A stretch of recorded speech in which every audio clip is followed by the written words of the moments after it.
If you had to pick one stat, intentional walks is the strongest argument for proving a player is the most feared in the game.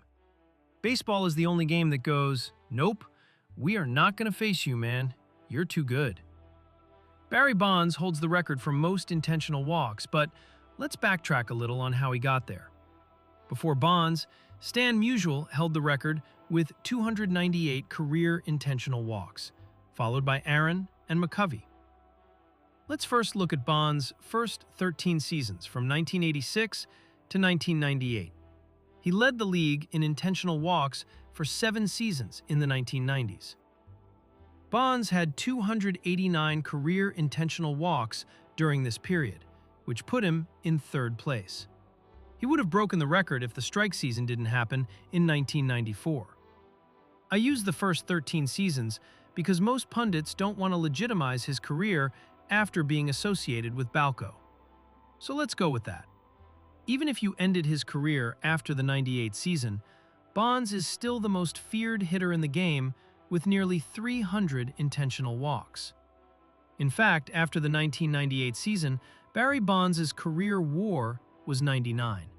And again, it would have been higher if not for the strike interruptions. Also, had he not been a leadoff hitter his first 4 seasons in Pittsburgh, who knows what his totals would have been. Bonds would end up breaking the record by the early 99 season and would eventually have over 688 intentional walks, which is the current record. Second on the list is now Pujols with 316.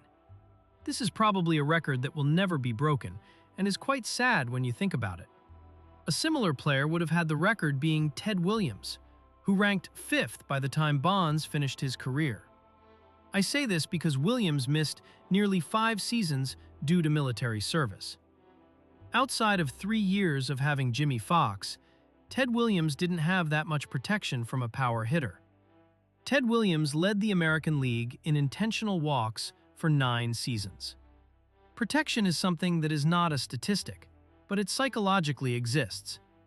For over a decade, Ruth had Lou Gehrig hitting behind him, Mays had McCovey hitting behind him over a decade, and Aaron had Eddie Matthews hitting in front or behind him also for over a decade. This is protection that Bonds didn't have, like a 500 homer type of guy in the same lineup over a decade, although he did have Jeff Kent as a teammate for 6 seasons. In other sports, you can't walk Gretzky, you can't walk Jordan, you can't walk Montana or Rice. You had to face them every play they were out there. This is why Bonds was the most feared hitter in the game's history. You can debate who the GOAT is, or who is the best, but most feared has its own specific criteria. He earned it based on reputation. Also, most of his unintentional walks were also intentional. In closing, on May 28, 1998, the Diamondbacks walked Bonds intentionally with the bases loaded. Oh, come on, man. His nickname should have been Intentional Barry Bonds, IBB.